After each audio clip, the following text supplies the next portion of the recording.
and welcome to the World Affairs Councils of America's Cover to Cover monthly author series. I'm Bill Clifford, President and CEO of WACA, and I'm particularly delighted today to present Dr. Fred Bergsten, who has written 47 books, including this month's featured nonfiction, The U.S. versus China, The Quest for Global Economic Leadership, which was published a few weeks ago. And as someone who is basically the James Patterson of nonfiction when it comes to international economics, I just want to introduce Fred to you. He's known to many of you, but for those who are not familiar with him and his work, C. Fred Bergsten is non-resident senior fellow and director emeritus of the Peterson International Institute for International Economics in Washington, D.C., which he was founding director of from its creation in 1981 and led through 2012. Dr. Bergsten was Assistant Secretary for International Affairs of the U.S. Treasury, 1977 to 81, and he was an International Economic Affairs Assistant to Dr. Henry Kissinger at the National Security Council in the late 60s through 1971. He was appointed by President Obama to the Advisory Committee on Trade Policy and Negotiations in 2010 and 2014, and again by President Trump in 2018. Mr. Bergsten has chaired the Competitiveness Policy Council created by the U.S. Congress from 1991 to 1995. And during some of those years, he chaired also the Asia-Pacific Economic Cooperation Forum's Eminent Persons Group, which led to the aspiration and in some sense the reality of a free and open trade and investment in the Asia Pacific. So we have a lot to talk about, but primarily our focus is on global economic leadership. And Fred, welcome to the World Affairs Councils of America. Great to be with you. I have 135 of my colleagues from 35 councils out of our 90 around the country joining us today. And I want to invite them to ask questions of you through the chat function, but I already have 26. So that means we have about a minute for each of those and then some. I'm going to ask a few of my own to start us off. And I'd like to really get a sense of how you see China's aspirations and capabilities in terms of its fitness to lead the global economic order. The story is mixed. China clearly does aspire to both the status and reality of global economic leadership. It deserves that in some objective senses because it has now achieved rough equivalence with the United States in terms of its global economic clout, and it's very difficult, if not impossible, to achieve any major improvements, reforms of the global economic system without participation by China. And fortunately, China has shown positive global economic leadership in some really major events over the past 10 to 20 years. On the other hand, China is undermining the global economic system with a number of its own economic policies. It manipulated its currency to a huge extent 10 years ago. It's now got trade and investment policies that clearly do distort markets and the trade and investment rules that the world has agreed to live by. And it, of course, retaliates against smaller countries that cross it on political and security issues. So it's a mixed story.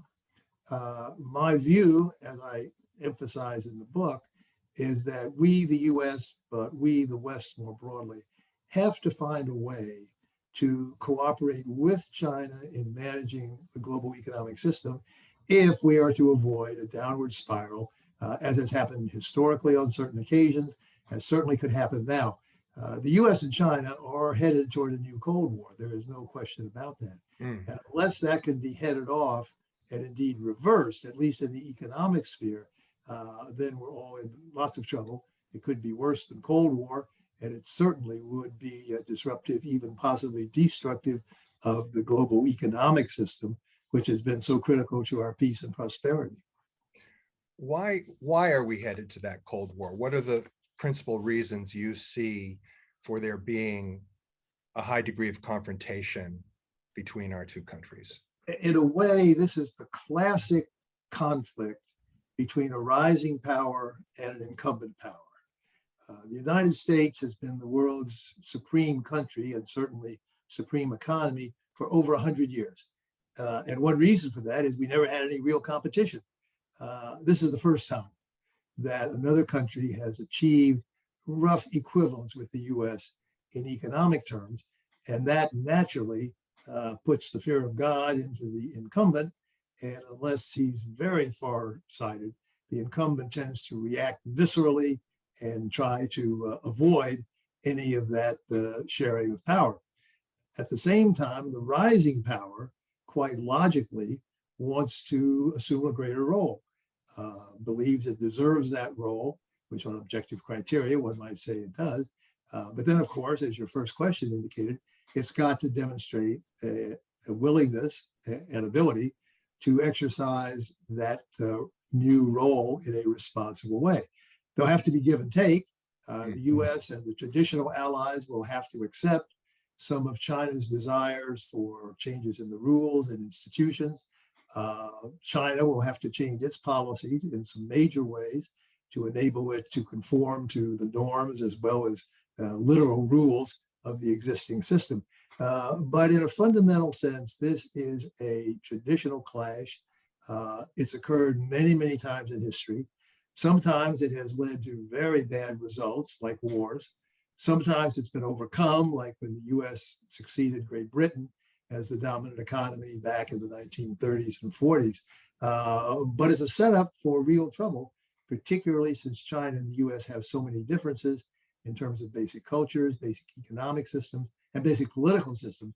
And so it's a huge challenge for both countries, but I think both have overwhelming interests in finding a way to reconcile their differences, come to some kind of cooperative mode, or else both they and the world as a whole could very well be in deep, deep trouble.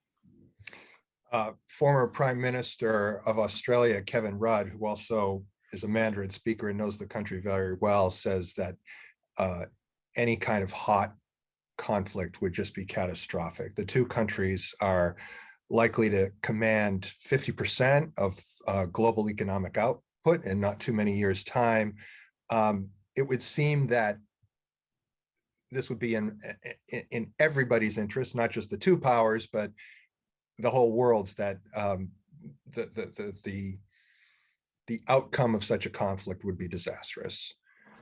Yeah, I think Kevin's right on that, and the bottom line is correct. It would be disastrous for the world as a whole, which means that our allies, who are so important to us in maintaining global economic leadership, should actually be leaning on the United States, and China's friends in Asia should be leaning on it to try to move in this cooperative direction.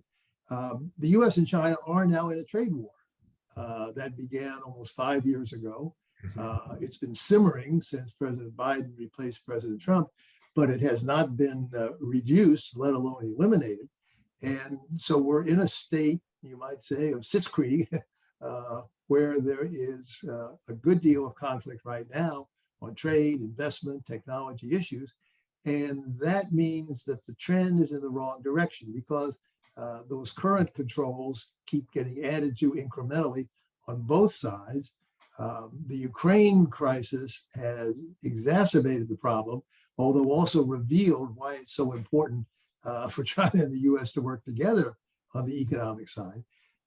So there is a global interest, absolutely, but also a fundamental U.S. interest, and I believe a fundamental Chinese interest in overcoming this trend toward Cold War. China has benefited enormously from the open global economic system.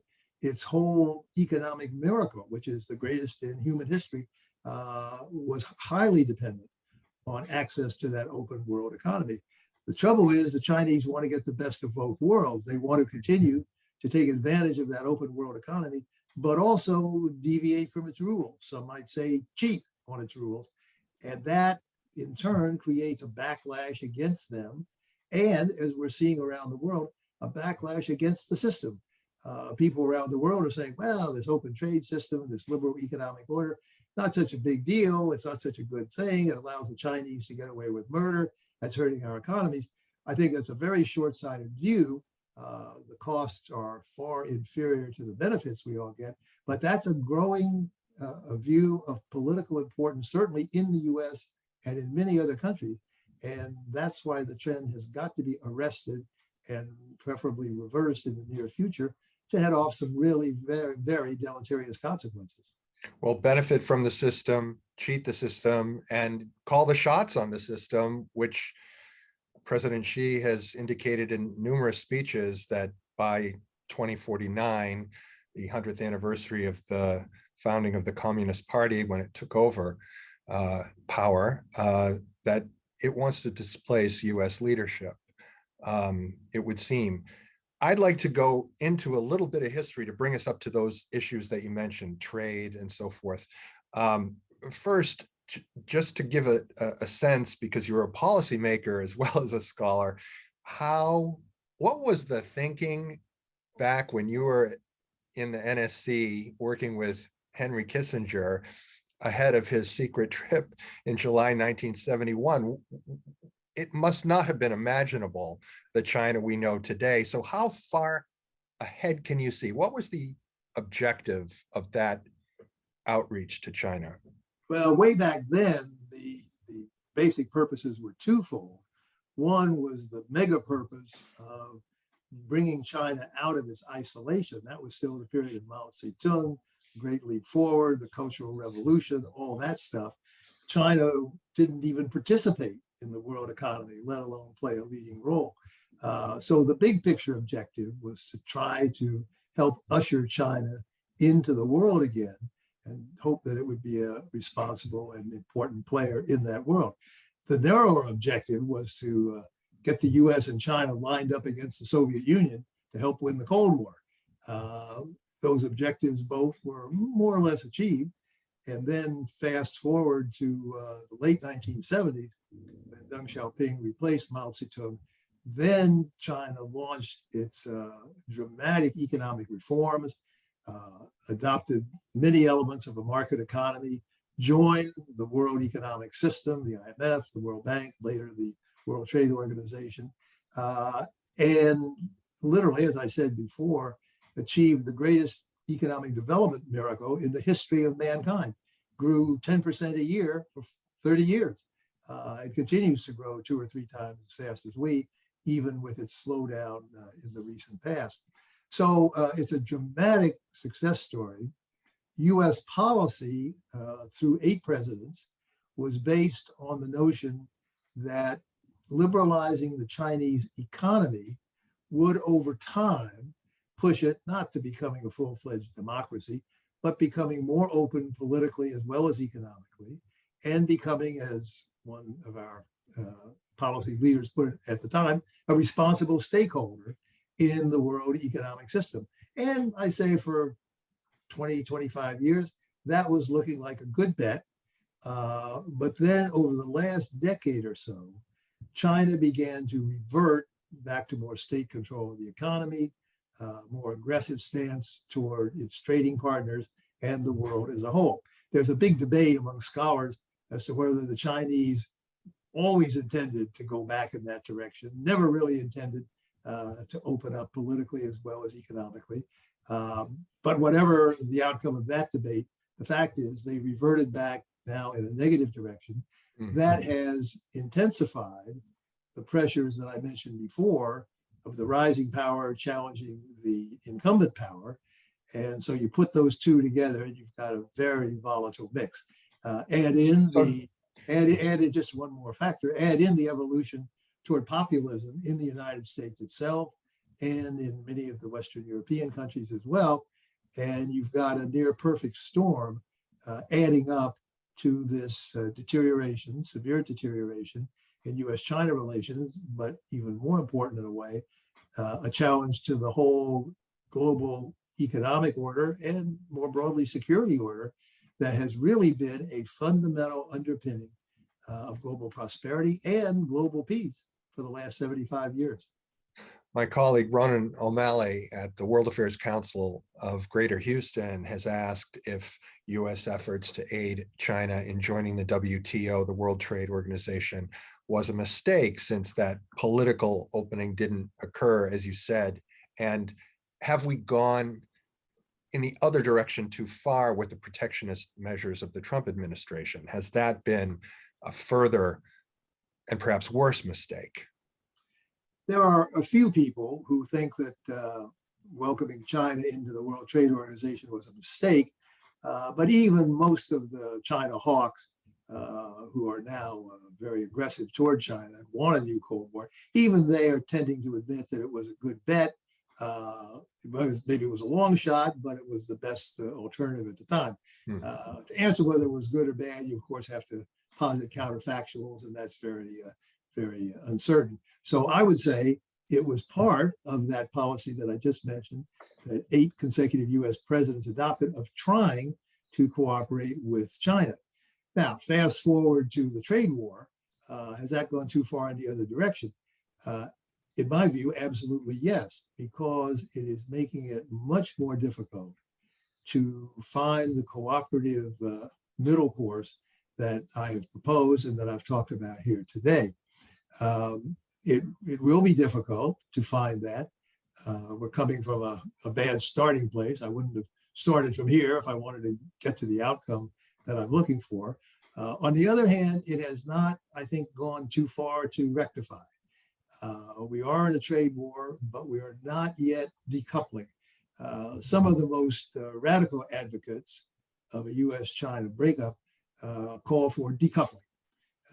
Get rid of the economic ties between our countries, ignore the really hundreds of billions of dollars of trade and investment and people interchange and all the things that make up those interdependencies, which are a major argument for not decoupling and not going to a new Cold War. My proposal is a different kind of decoupling. I suggest functional decoupling. Recognize that we're going to continue to have differences with China on security issues like the South China Sea, on values issues, human rights issues like the Uyghurs and like Hong Kong. We'll continue to have differences over Taiwan. But I think we can continue to have those differences and basically agree to disagree on them, as the US and China have done now for 50 years since the original Nixon-Kissinger visit. Agree to disagree on those while finding new ways to cooperate on the economic topics where we both have a lot of common interests, where we have pragmatic approaches to go about those issues, where I think we can decouple the economics from the others. The Biden administration has actually set out a construct that would do that. They have talked about having separate baskets of cooperative issues and contentious or even confrontational issues. And in the cooperative basket, they've put global objectives like dealing with climate change, dealing with pandemics. So the Biden administration itself has opened up the possibility for this kind of functional decoupling. What they have not done is said where they would put economics or taken any steps in that direction. They have basically maintained Trump's tariff war. I was going to say, it seems that the trade war has not eased in any meaningful way. And the Biden administration has really not done anything yet on trade policy in general, certainly nothing with China. We're promised repeatedly a policy will be forthcoming, but it has not. When it does, I think they've set themselves up to do this functional decoupling, but I suspect there are some disagreements within the administration. So why do you think that hasn't emerged yet? Is it the vision of trade policy for working people, or is it the general frame, or is it specific interests, or both, that are clouding that? I think it's all of the above. I think trade is a difficult issue politically now in the United States. There's a surge of protectionist interest, not incidentally in the general public poll.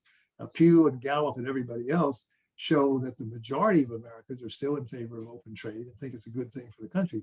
But there are a lot of strong vested interests who have linked their particular economic concerns with the China angst, and have therefore had a powerful political effect in arguing against open trade. So the domestic politics are difficult. People forget President Obama in his first year didn't want to touch trade either, and only did so eventually because of geopolitical concerns about China and East Asia, and went for the Trans-Pacific Partnership, which should have been pursued.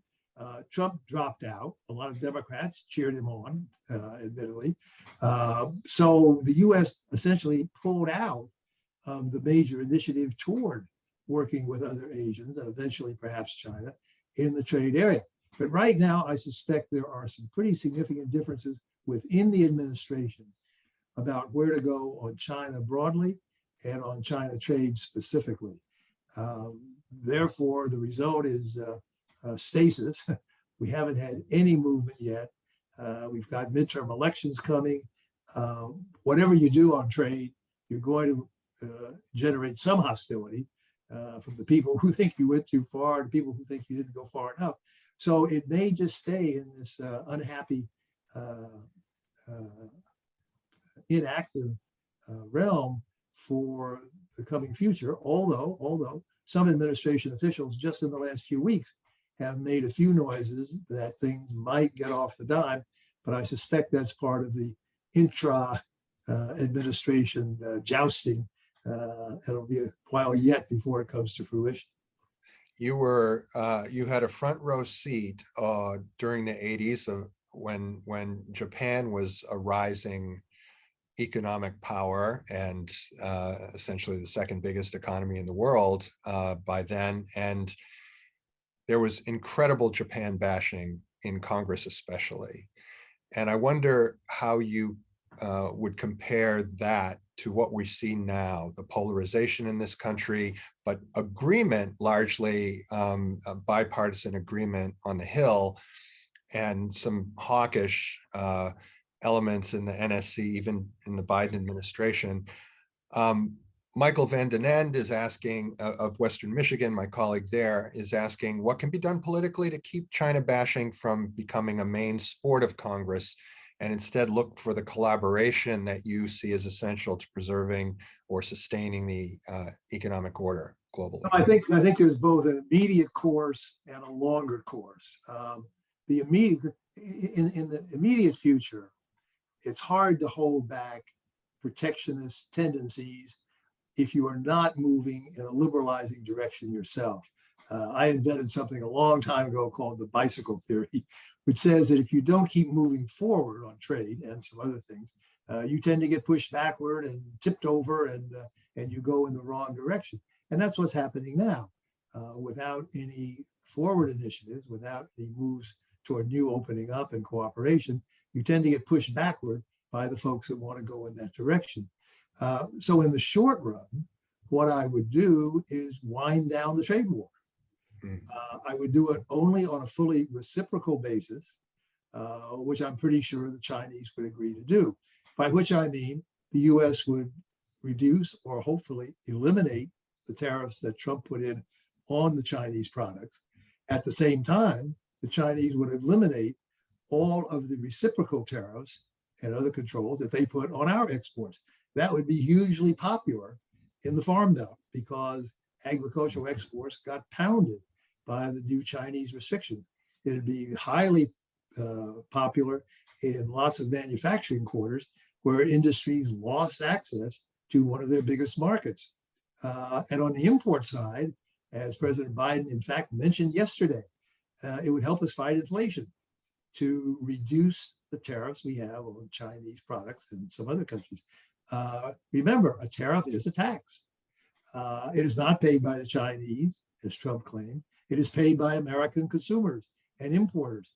And it would be a significant help in reducing our current inflation pressures to eliminate those tariffs on Chinese products. But again, I would do it conditionally, only on a fully reciprocal basis, where the Chinese got rid of their retaliatory tariffs. They put them in only in response to ours.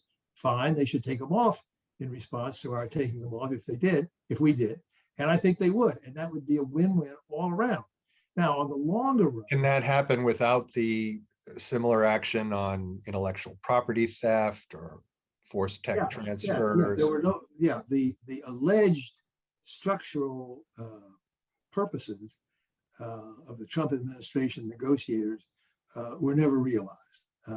There was no payoff on those more substantive and fundamental and overarching issues. So you wouldn't give away anything by rolling back the tariff war. You simply start again. And that's the longer term point. I think the US would need to go to the Chinese with some construct along the lines I've been mentioning of functional decoupling and say, look, there are a lot of issues on which we have consistent views. I think global warming is in that category. I think maintaining the open international trade system is certainly one of those objectives. So I think the US could go to China and open up a serious dialogue. Now, the Chinese believe that the US is simply out to hold them down and suppress them and contain them. And anything else on our part would be subterfuge. So we would have to demonstrate with actions that we meant it. And I think winding back the trade war would be one major way to do that. Now, I have to say, the Chinese would have to agree to play this game, the functional decoupling. The Chinese often tend to say, well, I can't liberalize my trade toward you because you're giving me grief over Hong Kong. The Chinese would have to agree to the basic concept of decoupling the economic from the other issues.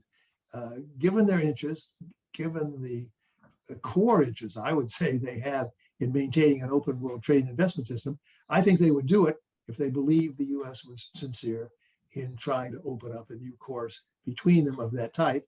And I certainly think it's worth a very major try.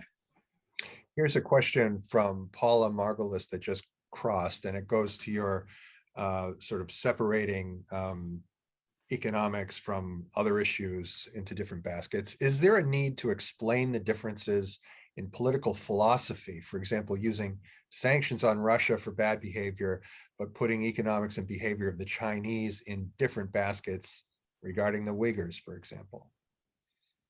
I think that would have to be explained carefully and persuasively, but I think it can be done. Russia nakedly and blatantly invaded another country. China has not done that. People worry about Taiwan, but it has not happened. And my guess is it won't happen, at least for a very, very long time. Both are autocratic, anti-democratic political systems. So on that count, they're alike. But in economic terms, they're, of course, very different. China is now, on many metrics, the biggest economy in the world. Russia is basically a failed economy. We often call it a gas station with nuclear weapons because it really doesn't make anything anybody wants to buy, only its oil and gas. So it's not a big factor in the global economy the way that China is, involved in the supply chains and on which many other countries are dependent. I mean, most countries in the world now, most countries count China as their leading trade partner. I don't believe there's any country in the world, maybe Belarus, that counts Russia as its main trade partner. So there's a huge difference in their economic impact and therefore the desirability on part of other countries to work with them. Also, their economic systems are different. Both purported to liberalize substantially as part of their reforms. But China, I think, went considerably further. And although the Communist Party and the government continue to call the basic shots on the way the economy works in the broad, market forces, prices are highly central in determining much of the way the Chinese economy functions. So it's, in that sense, easier to interact with and makes it a very different animal from Russia, not to mention, as I say, the difference in the foreign policies of the two countries. And Fred, I just as a general question, what does global economic leadership confer? What are the advantages of being the leader of the system? It's not always obvious. Well, there have been people like former President Trump who claimed that global economic leadership was a bad thing and it cost the United States more than it should, and other countries ought to pull their weight and all that. And there was a germ of truth in it. The other countries probably have relied a little too much on the U.S. throughout the post-war period. But from a U.S. standpoint, the gains of global economic leadership are overwhelming. We learned back in the 1930s that a world without economic leadership, a world in which nobody kept markets open and provided financing in a liquidity crisis like the Great Depression, in a world like that, the vacuum of economic leadership could be totally disastrous, and on some readings was actually the main cause of the Great Depression. Therefore, the post-war system erected new rules, norms, institutions to overcome those precise problems. And given the relative economic weights of countries at the time, the United States naturally, whether it wanted it or not, took the lead. And it's turned out that the international economic order of the last 75 years has been a fantastic success. Sure, it's had shortcomings, it's had weaknesses, but it's been a huge success in both economic and global security terms. That in turn has been, to an important extent, maybe some would say a dominant extent, on the leadership of the United States. That without US leadership, we would fall back into a vacuum like we had in the 1930s and earlier periods of history.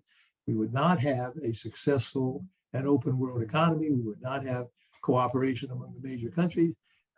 When the chips were down, the US would put in its own resources and or lean on its friends and partners to see to it that the world economy maintained an even keel. The fear would be, and that construct was, as I say, hugely important in economic terms. The world has achieved economic success in these last 75 years, never even dreamed of, let alone achieved before, but also in security terms. Most of the security analysts would say that the long peace, as they call it, since World War II, long peace among the great powers, has been importantly either due to or at least reinforced by the successful cooperative global economic order. So you would be running huge risks and accepting huge costs in both economic and security terms if you let that system go awry. That means if you, the US, backed away from leadership without seeing that there was some functional equivalent coming in to replace it, you would be running a huge, huge risk in terms of your national interests as well as the global interests. A transition from a US lead to a joint US China lead or a multipolar lead with the Europeans involved as well, if they can get their act together, all that would be tricky and difficult. But there's some signs that it's already been occurring. The Chinese, as I said, have provided leadership in very important ways on several major occasions. So I think it's doable, but it would require a lot of work. And to go back to square one, it would probably require US leadership to achieve a world that was no longer dependent on US leadership. It could also involve a different reserve currency. Lynn Armstrong of Michigan points out that global leadership includes the US dollar as the standard. China wants to replace the dollar with the yuan, does it? And relatedly, Martin Schultz from the Cleveland World Affairs Council on World Affairs asks, will the yuan become convertible? Isn't that a first step? Well, the two questions are directly related, of course. China does have aspirations for a global role for the renminbi, its national currency, but it has kind of downplayed those in the last few years because it realizes that not much is going to happen until it makes the currency convertible, until it gets rid of most, if not all, of its capital controls, until it reforms its domestic financial system in a way that would provide safe, liquid, profitable assets for people around the world to invest in. The Chinese know what they would have to do to propel the RMB to a central global role. but they're not yet willing to do it. They're too worried that opening up their capital account, making the currency convertible, would subject them to possible currency runs, speculative attacks. They, in fact, experienced something of that nature in 2015 and had to put the brakes on some of the things they had already begun to do. So with their overwhelming focus on stability and party control, they have been very, very reluctant to move quickly to liberalize the financial part of their economy. That is the lagging part of their economy, and it's the lagging part of their global role. When I say China's equivalent to the United States in terms of economic clout, that's true on practically every variable except currency, where the dollar remains the dominant financial asset. Now, again, that's partly because of inertia. In financial matters, inertia is very powerful. And once a currency or an asset like U.S. Treasuries have achieved dominance, it's very hard for them to lose that dominance, even if the policies and performance are not so good, as ours has not been in prolonged periods of time. The dollar has not really had a competitor through this last 100 years of U.S. economic supremacy. The natural competitor actually is not the Chinese renminbi, it's the euro, because the euro is also based on an economy, the European-wide economy, which is equivalent to ours, has bigger trade, has more financial assets. But of course, the Europeans do not speak with a single voice on economic policy as a whole, only on trade, parts of monetary policy. So the euro could step up to rival the dollar if the Europeans got their act together. And the dollar's role has declined slightly over the last 20 to 30 years. But I don't think the RMB is going to move up very significantly. It still accounts for only about 2% of world reserve holdings and world financial transactions until the Chinese make those fundamental changes in their financial system that I just mentioned. It's got a long way to go, but in one area anyway, it seems to be moving faster. The People's Bank of China, the central bank, is faster than the Fed when it comes to central bank digital currency. And Rob Thames is asking, what role do you see digital currency play in the global economic financial system and competitiveness? The short answer is not much. Central banks are trying to get their arms around what it might mean to avoid undermining their current regulatory and policy mechanisms. But I don't think cryptocurrencies are going to play any significant monetary role.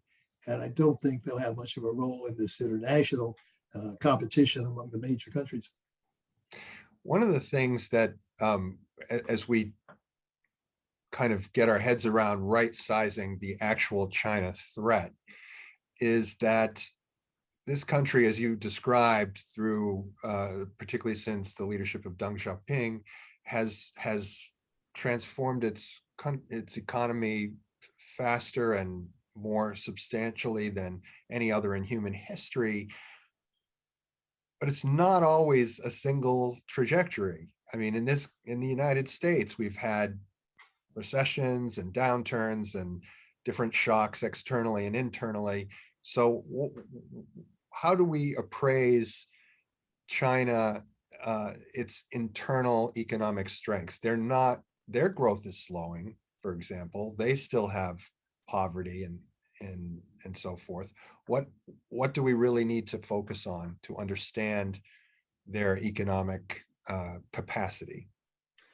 China certainly has not abolished the business cycle.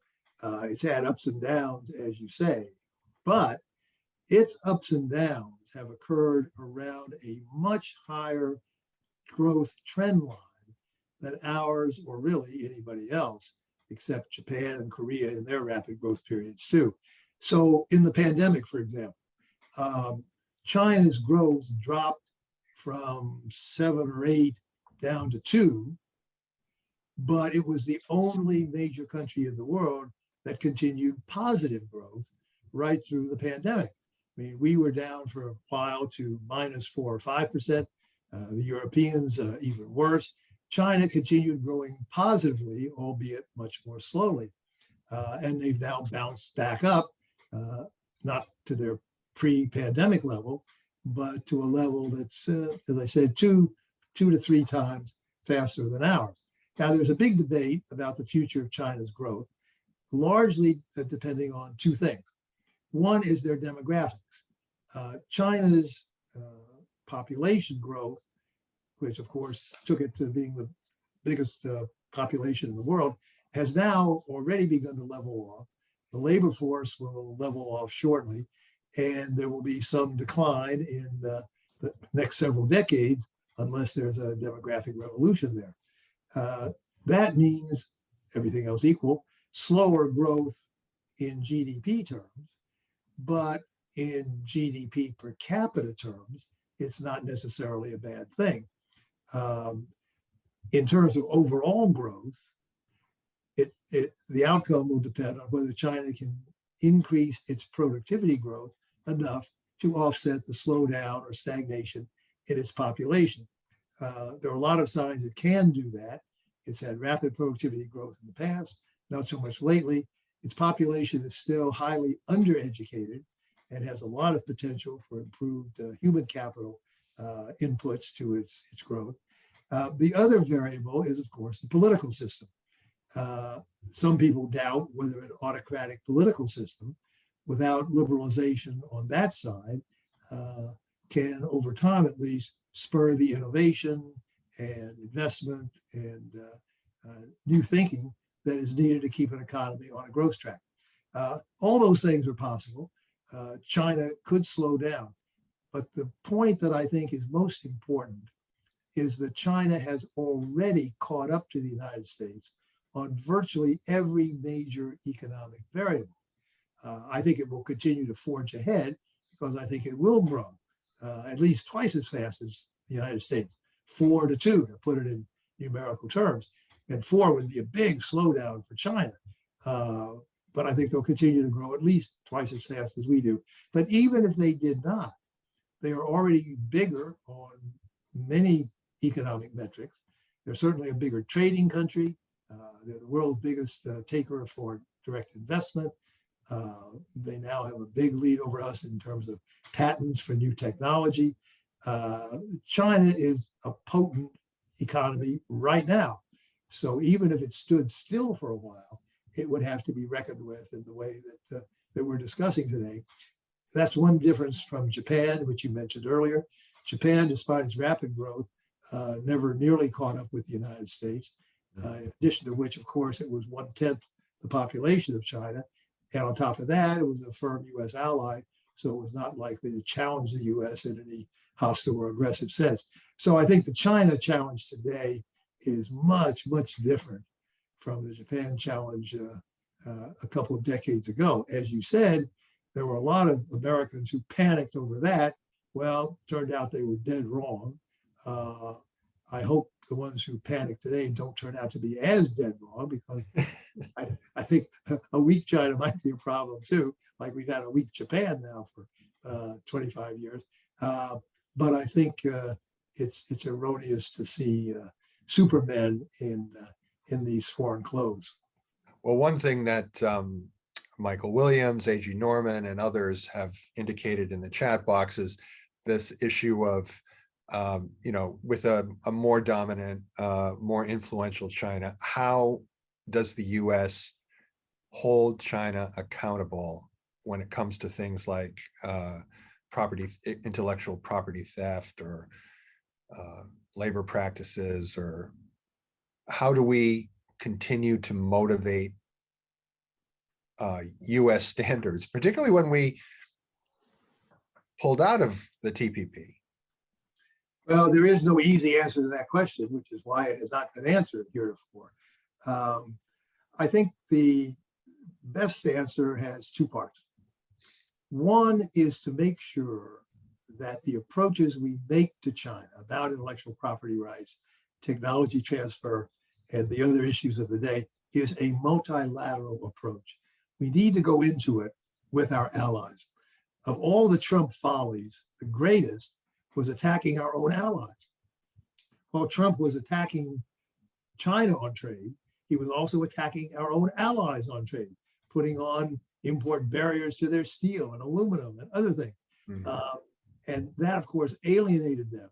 So the U.S. gave up one of its greatest negotiating advantages. We have to recognize the U.S. allies, Europe, Canada, Australia, Japan, Korea, when you add all them up, their economies are larger than ours, which means that when they work with us, it more than doubles our clout. Now, to give that up, as Trump did, is folly. So in the future, we have to make sure we work with them, have them with us in our initiatives toward China. And China, demonstrably from history, responds a lot better to multilateral approaches than it does to bilateral approaches or unilateral pressure from the United States. So point one is to make sure that our efforts are multilateral. But secondly, it's to acknowledge that some of the changes that China would like to see in the rules might have some merit. A big issue is export subsidy. The WTO has a subsidy code. I and my team negotiated it a long time ago when I was at the Treasury. It was a great start, but here 40 years later, it's got a lot of holes in it. It needs to be updated. If the US and Europe and Japan would go to China and say, the subsidy issue really needs to be approached in a global context. We want you to work with us in doing that. We've got some ideas. Here they are. But we want to work with you on it. That, I think, might be a fruitful approach. It would have to be if we wanted to change the rules of the WTO, because it operates by consensus. China could veto it and would if it were something that was purely foisted on them. I'm implying, and make it explicit, that I think we need to do more multilateral pressure on China through the existing international institutions like the WTO, but also by writing new rules in areas where there are no existing effective rules today. That's not bringing pressure on China in the way that some people would like, with tariffs or quotas or sledgehammer, but I don't think, I think recent history shows that we are unlikely to change basic Chinese behavior with outside pressure. We can nudge it in the right direction. That happened in the currency manipulation issue. I think it can happen in these other issues. It'll take some time. The Chinese will have to decide it's in their interest to make the changes. That's the big final point. I think the Chinese increasingly realize that their deviation from the rules, their cheating, may bounce back to hurt them in a major way. The backlash that they got from the U.S. in the trade war, which they're getting from many other countries now because of their own policies, that could undermine the open economic system on which they themselves are so reliant. So as they realize that that backlash occurs and can upset their own apple cart, and critically, as they realize they no longer need that cheating to grow their economy, then I think they will come to the conclusion that they need to agree with some of those changes. On intellectual property rights, the Chinese are increasingly becoming innovators themselves. Their firms themselves want stronger intellectual property rights so that they will not be cut out by some cheating competitors, either within their own borders or in Vietnam and Bangladesh and Indonesia and other lower wage countries. So I think the Chinese are moving, but we need to encourage, we and our allies working together need to encourage them to move in that direction. I don't think we're going to bludgeon them into change. So when people say, how do we enforce, how do we make sure they live up to their obligations? I don't think there's any sledgehammer approach that will do it. That's why I think they have to be brought into a cooperative mode in leading and managing the global economic system. China does not have the friends that the United States has by any stretch. Ed Martins of Boston is asking, do you see the alliance between Russia and China being enough, growing to a point where Russia has the natural resources to supply, China has the capital, and this is the basis of what has been recently called by their two leaders, limitless friendship. Or The friendship. simple, the simple answer is no. I once asked a Chinese friend why China did not have more allies. And his answer was simple. He said, "You already took all the good ones." That's part of the answer. We got there first. But China's lack of allies, except North Korea, maybe Pakistan, one or two others, I think is one of their great shortcomings in this contest for global economic leadership that we can exploit if we keep our alliance together and use it constructively, as I just suggested. The China-Russia alliance, I think, is a very tenuous thing. To me, it's very noteworthy that China, while giving deplorable rhetorical support to Russia and Ukraine, has done, as best I can tell, virtually nothing to help them substantively. I repeat, China has done virtually nothing to help Russia substantively in the Ukraine affair. Its firms have studiously avoided trying to offset the Western sanctions against Russia in order not to become subject to those sanctions themselves. In short, China's interest in maintaining its role and access in the world economic system is outweighing whatever ideological compassion it may have for its Russian brethren in going into Ukraine. They have this rhetoric about an alliance without limits, but I think in practice, it's an alliance with very severe limits. And as I say, very little, if any, tangible support that can be seen for the Russian aggression. So I would not worry too much about that. I think China is such by far the superior economy to Russia's that they wouldn't gain very much from it. Certainly nothing like they gain from the global economic system that has been so crucial to their development miracle. And I don't think they would even for a moment consider making that trade. I want to give you the final 4 or 5 minutes to share your sort of oracle view on scenarios. You elaborate on 3 potential scenarios for the future of U.S. China management of the world economy, as well as a concept, conditional competitive cooperation, as a guidepost or as a means of navigating the bilateral relationship for the benefit of the world. And to do so with global governance in mind that you mentioned, because we have questions from Dan Krasenstein about could vaccine cooperation be feasible? A question from Shaban Abel in Maryland, will China be willing to address climate change with the U.S.? And from Hiroaki Nakanishi in Japan, can a U.S.-China rapprochement, say diplomatic cooperation on Ukraine or other areas, make the case for coupling rather than decoupling, and to eliminate or reduce the risks of, say, problems in Taiwan and elsewhere? So the global governance, as how it fits into your scenarios and your concept of Conditional. conditional, I wasn't going to say complicit, conditional competitive cooperation. Well, all of those topics that the questioners raised, I think, are quite possible avenues of cooperation. The U.S. and China have cooperated in a couple of major instances on climate change.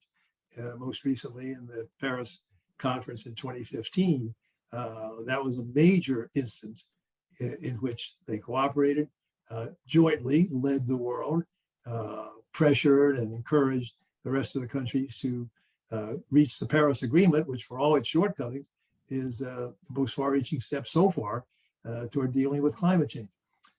Vaccine agreement or anti-pandemic agreement more broadly, you would think would be a natural.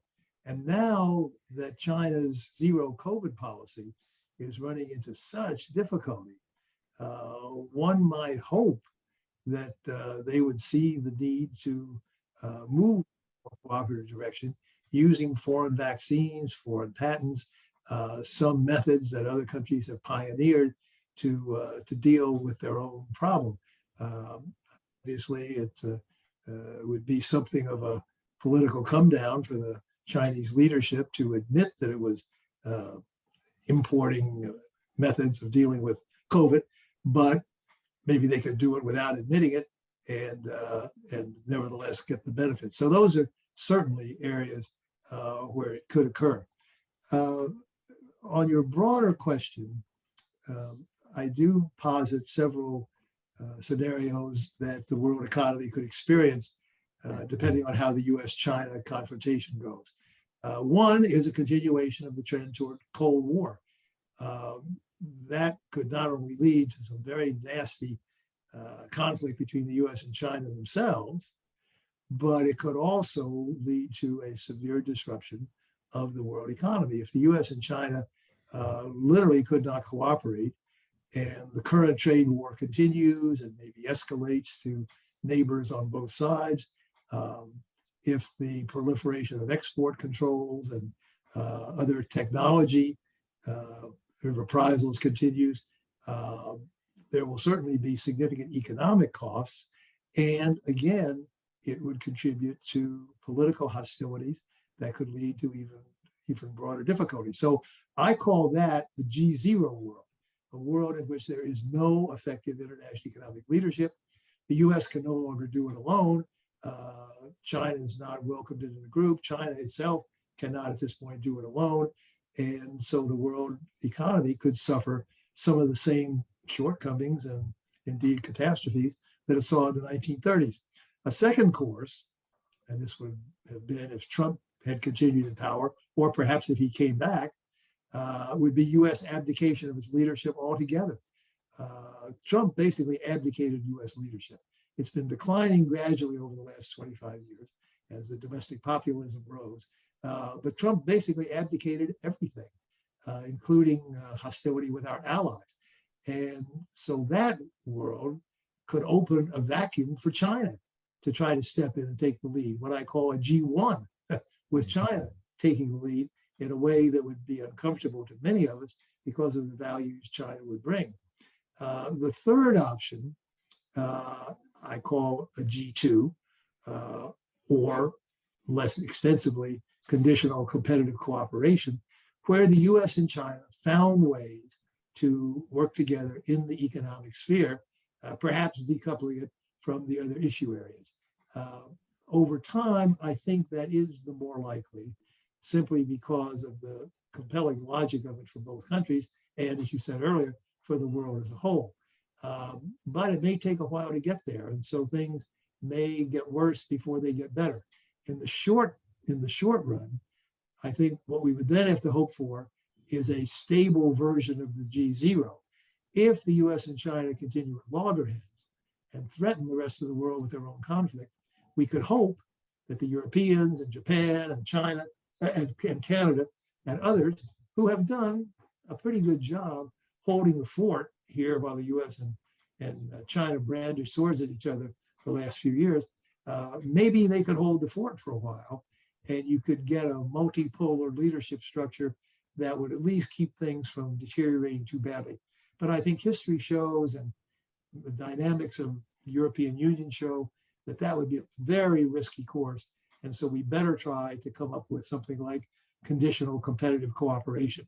It would have to be conditional to be saleable in the domestic politics of both the United States and China. It would have to have those cooperative as well as competitive baskets.